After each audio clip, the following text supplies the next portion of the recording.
ከዚህ ቪዲዮ በኋላ አእምሮህ መስራት ካቆመ ኃላፊነት አልወስድም። ቁርአን ውስጥ ያለ የሚገርም ተአምር ስማ። ሻህር የሚለው ቃል ወር ማለት ነው። ቁርአን ውስጥ 12 ጊዜ እንደተጠቀሰ ታውቃለህ? በአመት ውስጥ ስንት ወር አለ? ተፈከር። የውም የሚለው ቃል ኦር ቀን በቁርአን ውስጥ 365 ጊዜ ነው የተጠቀሰው። በአመት ውስጥ ስንት ቀናቶች አሉ?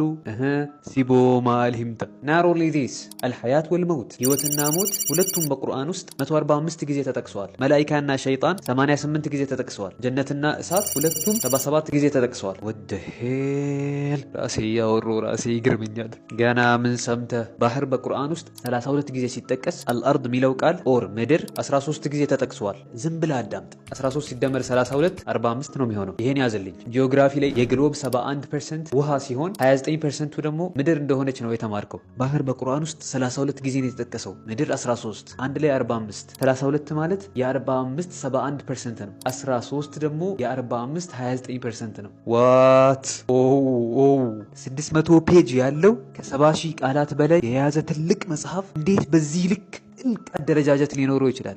ስፒችለስ ብሮ። ጀስት ቪዲዮን ሼር አድርጉት። ወዳላል ኸይሪ ከፋዒሊ